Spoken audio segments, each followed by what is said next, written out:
Vive les midis de la science! Vive les midis de la science! Vive les midis de la science! Vive les midis de la science! Vive les midis de la science! Vive les midis de la science! C'est un peu magique, c'est nos bateaux qui est tout ça. C'est qui peut mélanger. Vous mettez tout ça dans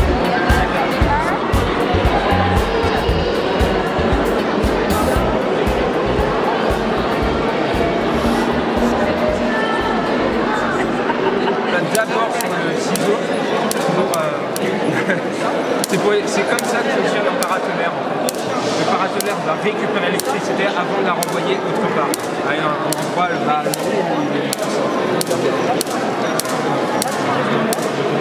Non, bon, je suis déjà pris, c'est bon, ça m'a calmé. Et pour l'expliquer plus simplement,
du métal ne s'occupe pas du bateau.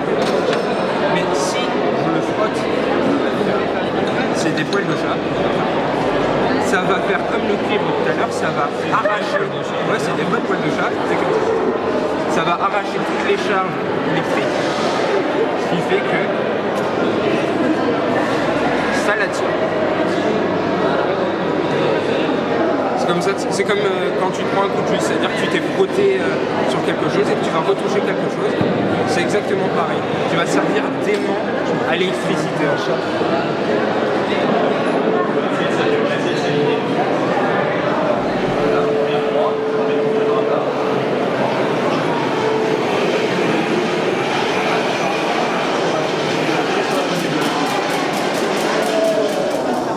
Donc ici nous avons le phénomène d'hydrodistillation.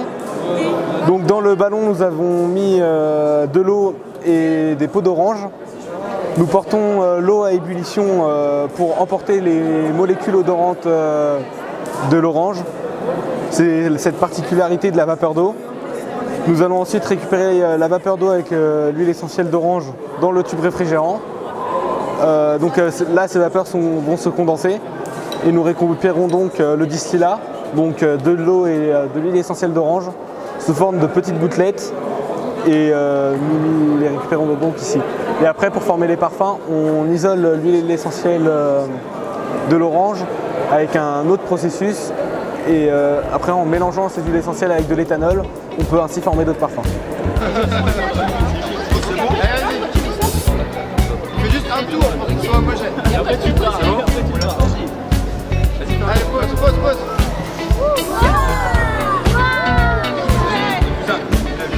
Attends. On a mis ça.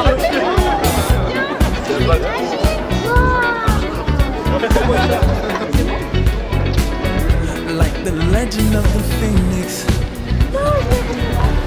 all ends with beginnings. What keeps the planet spinning? The force from the beginning.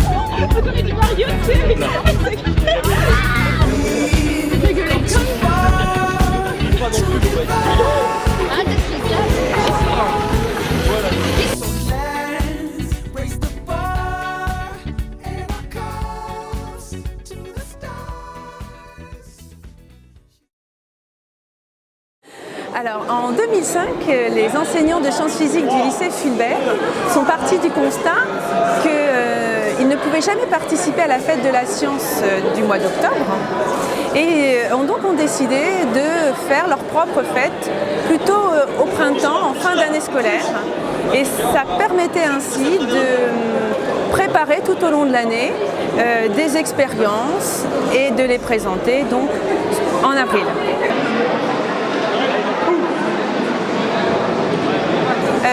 En 2005, nous avions deux profs qui avaient organisé des expériences toutes simples et face au comportement, à l'enthousiasme des élèves, eh bien, on a décidé de continuer et d'augmenter l'ampleur de notre exposition. Et donc au fil des ans, au fil des années, de nombreux collègues nous ont rejoints et aux sciences physiques s'est ajouté la SVT et les mathématiques. Nous avons également investi la chapelle qui permet d'avoir un lieu lumineux et très agréable et nous pouvons ainsi avoir tout l'espace souhaité pour nos expériences.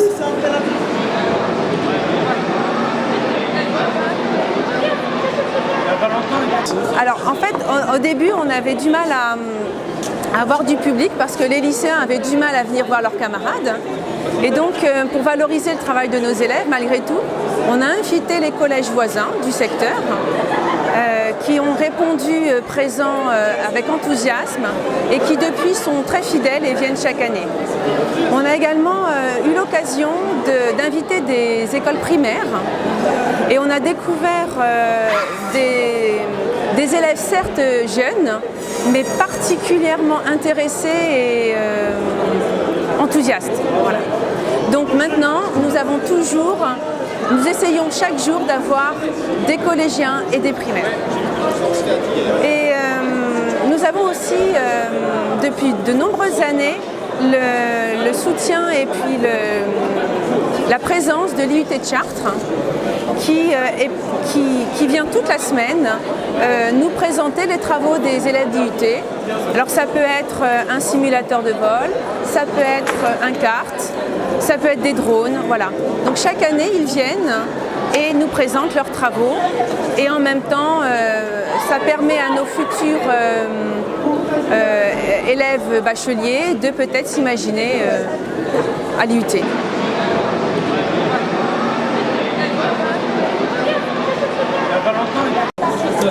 Cette année, nous avons également eu l'occasion de contacter le centre Vol à Voile qui nous a fait le plaisir d'accepter le partenariat.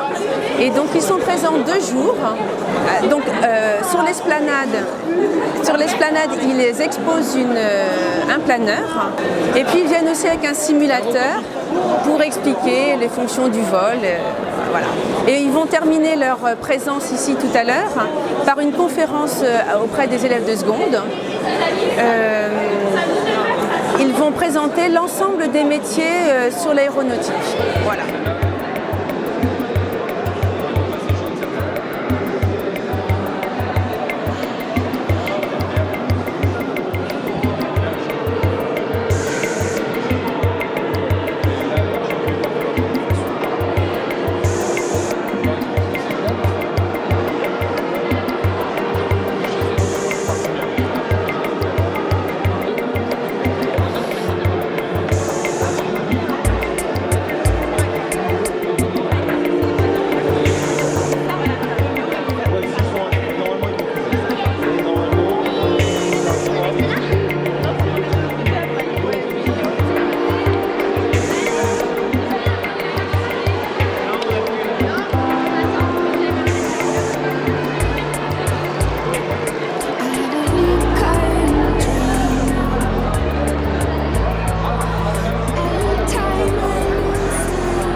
Donc le stand de SL sur les modes de déplacement, que ce soit animal ou véhicule.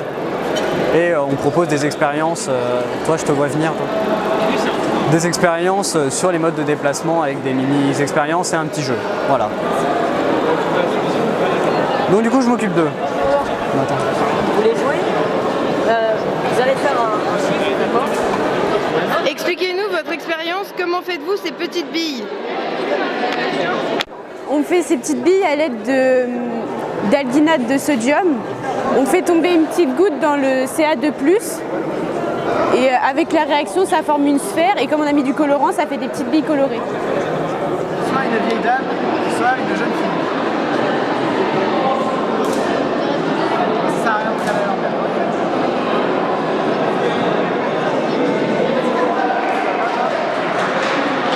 Rien toi? Tu vois une dame toi? Ouais, tu peux voir les deux. Une dame pour toi?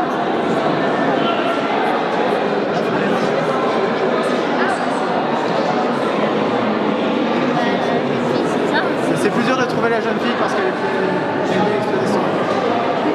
Voici le soleil. Ici notre pyramide, le sol et notre bâton. Ici la hauteur de la pyramide que nous voulons connaître. Le soleil est tellement éloigné de la Terre que ses rayons finissent par être parallèles. Donc le soleil va donc passer par le sommet de la pyramide et du bâton en un même angle. On part du principe que la hauteur de la pyramide et le bâton sont perpendiculaires au sol.